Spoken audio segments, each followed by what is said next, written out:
Hello viewers, welcome to our channel. ఈరోజు మనం LB నగర్లోని కామినేని హాస్పిటల్లో ఉన్నాము. ఈరోజు మనతో పాటు senior orthopaedic consultant doctor Jayaprasad గారు ఉన్నారు. Hello doctor. హలో అండి. Hello doctor. ఈ మధ్య మనం ఏంటంటే మోకాళ్ళ నొప్పులు అనేది ఎక్కువగా చూస్తున్నాం పెద్దవాళ్ళలో. అసలు ఈ నొప్పులు అనేవి ఎందుకు వస్తుంటాయి అంటారు? మోకాళ్ళ నొప్పులు మామూలుగా అయితే ఆస్టియో ఆర్థరైటిస్ వల్ల వస్తాయి. సెకండ్ థింగ్ ఏంటంటే రుమటాయిడ్ ఆర్థరైటిస్ వల్ల వచ్చే అవకాశం ఉంటుంది అనమాట. ఆస్టియో ఆర్థరైటిస్ ఏంటంటే ఏజ్ వల్ల వచ్చేదండి. ఏజ్ వల్ల మనకి మోకాళ్ళు అరిగిపోయి వాటి వల్ల మోకాళ్ళ నొప్పి వస్తుంది. ఇది ఒక కారణం. ఇది కామన్గా వస్తుంది అనమాట, చాలామందికి వచ్చే అవకాశం ఉంటుంది. రెండోది ఏంటంటే రుమటాయిడ్ ఆర్థరైటిస్. ఇది కీళ్ళ రోగాలు అంటాం కదా, రుమటాయిడ్ కీళ్ళ రోగం అంటాం. దీనివల్ల ఏంటంటే మోకాలు బాగా అరిగిపోయి వీళ్ళల్లో కూడా నొప్పులు వచ్చే అవకాశం. ఇది చాలా రోజుల వరకు ఉంటుంది. ఆస్టియో ఆర్థరైటిస్ ఏంటంటే మనకి ఒక 50 years అరౌండ్ 50+ ఉన్న వాళ్ళకు మోకాలు అరిగిపోయి వచ్చే అవకాశం ఉంటుంది అనమాట. సో మరి మోకాళ్ళ నొప్పులు అనేది ఎక్కువగా మనం పెద్దవాళ్ళలో చూస్తూ ఉన్నాం కదండి. అది కూడా ఏదంటే కొంచెం ఒబేసిటీ ఎక్కువ ఉన్న వాళ్ళు, అంటే బరువు ఎక్కువ ఉన్న వాళ్ళకే ఎక్కువ చూస్తున్నాం. అంటే వాళ్ళ బరువు అనేది ఎక్కువగా మోకాళ్ళ మీద పడడం వల్ల నొప్పి అనేది వస్తుందంటారా? మోకాలు నొప్పులు అనే దానికి ఏజ్ ఒకటి మెయిన్ రీజను.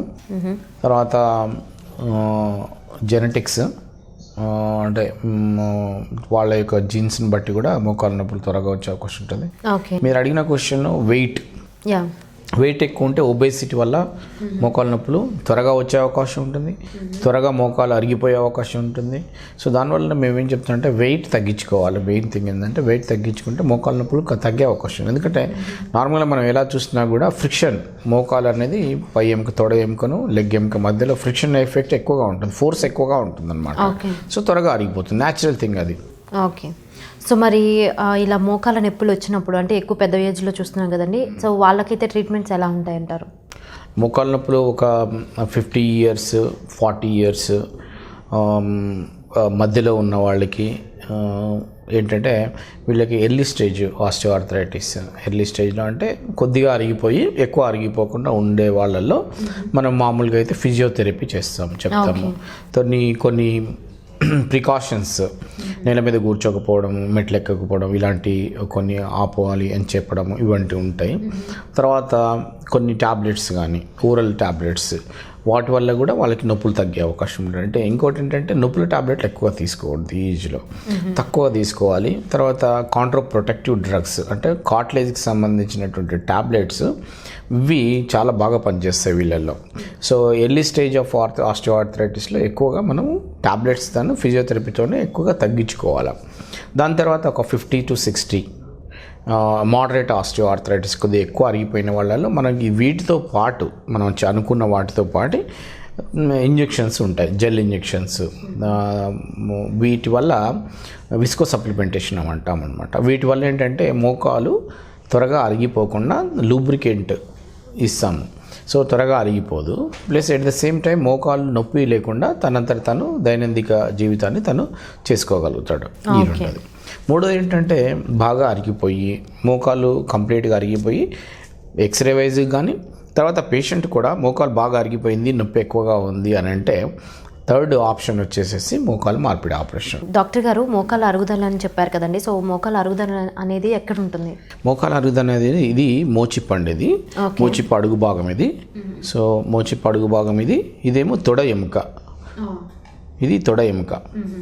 ఈ తొడ ఎముక లాస్ట్ భాగం, చివరి భాగం. ఇదేమో లెగ్ ఎముక అనమాట, ఇది చివరి భాగం. సో వీటి మధ్యలో కార్టిలేజ్ అనేది ఉంటుంది అనమాట. సో ఈ కార్టిలేజ్ అనేది మెత్తగా ఉంటుంది, ప్లస్ ఏదైతే స్మూత్గా ఉంటుంది అనమాట. ఈ కార్టిలేజ్ అనేది డ్యామేజ్ అయిపోతుంది ఓవర్ పీరియడ్ ఆఫ్ టైం. అంటే ఒక 40 to 50 yearsలో ఈ కార్టిలేజ్ అనేది కంప్లీట్గా, అంటే ఎంత డ్యామేజ్ అయిన దాన్ని బట్టి మోకాలు మార్పిడి చేసుకోవాలా, లేకపోతే మనం జెల్ ఇంజెక్షన్ ఇవ్వాలా, లేకపోతే ట్యాబ్లెట్ ఫామ్ తోటి మనము దీన్ని సబ్సైడ్ చేసుకోవాలి అనే దాన్ని బట్టి ఉంటుందన్నమాట. సో ఈ కార్టిలేజ్ అనేది ఒకసారి అరిగిపోయిన తర్వాత మోకాలు అనేది బెండ్ అవ్వడం కానీ, ఇలా ముడుచుకోవడం కానీ, దగ్గరికి రావడం కానీ ఇబ్బందికరంగా ఉంటుంది అన్నమాట. సో డాక్టర్ గారు, మోకాళ్ళ నొప్పుల గురించి మనం మాట్లాడుకున్నాం కదండి. సో మరి స్పోర్ట్స్ పర్సన్లో ఎక్కువగా ఇంజరీస్ అవుతూ ఉంటాయి మోకాళ్ళకి.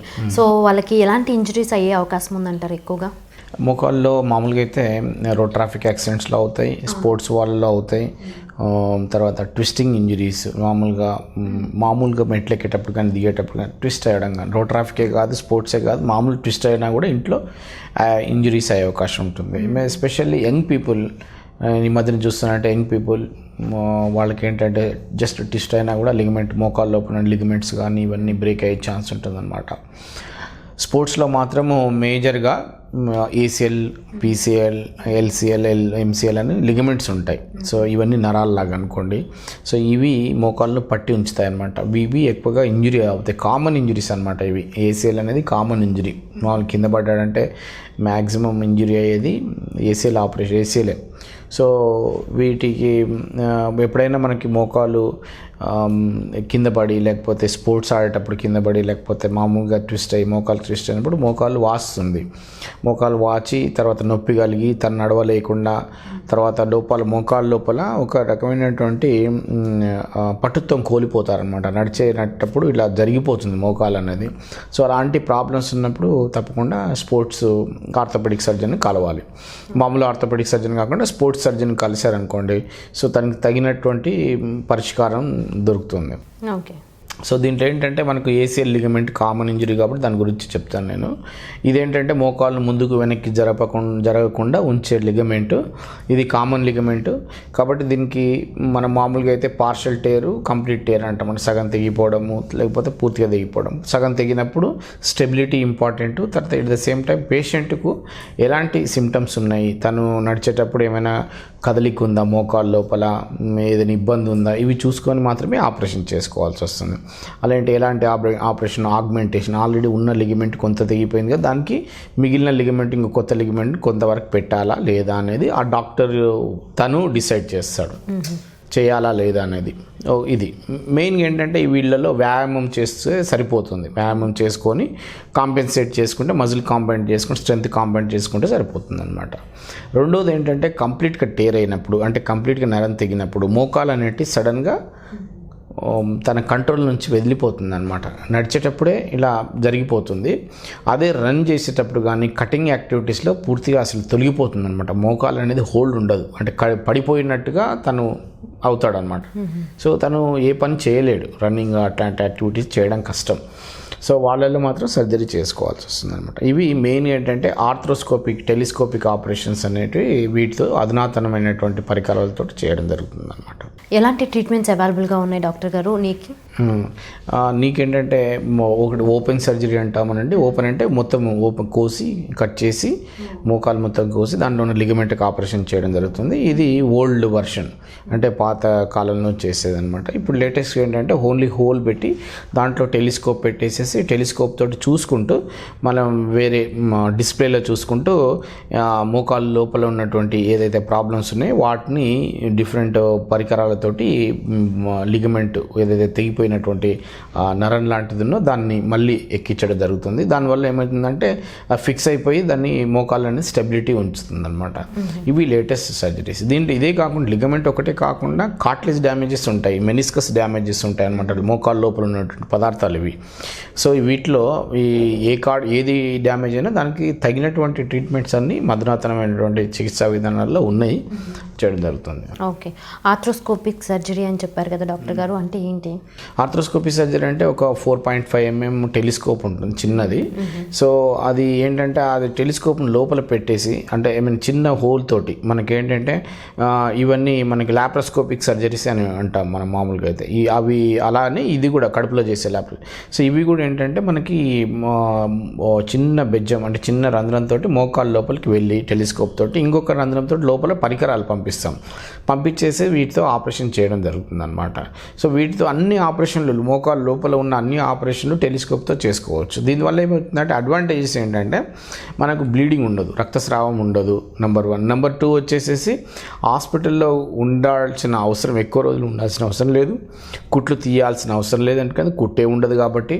తర్వాత ఎక్స్పెన్సెస్, తన యొక్క చేయాల్సిన ఎక్స్పెన్సెస్ కూడా చాలా తక్కువగా ఉంటాయి. ఎందుకనంటే ఎక్కువ రోజులు ఉండాల్సిన అవసరం లేదు కాబట్టి తను ఎక్కువగా ఖర్చు పెట్టాల్సిన అవసరం లేదు. అదేవిధంగా తను జాబ్కి వెళ్ళడానికి కూడా ఈజీగా, లేకపోతే తను స్పోర్ట్స్ మళ్ళీ రికవరీ కానీ స్పోర్ట్స్కి వెళ్ళడానికి కానీ ఇవన్నీ అడ్వాంటేజెస్ ఎక్కువ ఉంటుంది ఓపెన్ సర్జరీస్తో పోలిస్తే ఈ ఆర్థ్రోస్కోపిక్ సర్జరీస్.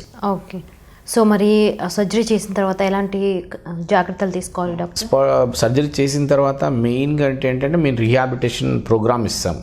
అంటే ఏం ఒక్కొక్క సర్జరీకి ఒక్కొక్క రిహాబిలిటేషన్ ప్రోగ్రామ్ ఇస్తాము. సో ఈ ఆపరేషన్కు ఇన్ని రోజులు మీరు ఈ ప్రోగ్రామ్ను ఫాలో కావాలని ముందే చెప్తాం వాళ్ళకి. సో అలాంటి వాళ్ళకి ఆపరేషన్ చేయడం వల్ల లాభం ఉంటుంది. ఎందుకనంటే వాళ్ళు ఫాలో అయితేనే, ఎందుకంటే ఈ యొక్క లిగమెంట్ ఆపరేషన్స్ ఓన్లీ ఆపరేషనే కాదు, ఆపరేషన్ తర్వాత ఎక్సర్సైజ్ ఫిజియోథెరపీ చేయడం అనేది చాలా ఇంపార్టెంట్. ఓకే. సో మరి ఖచ్చితంగా ఫిజియోథెరపీ అనేది చేయాల్సిందేనా? కంపల్సరీ 100% చేయాల్సిందే. ఫిజియోథెరపీ చేస్తేనే కానీ దీని ఫలితం ఉంటుంది. ఓకే.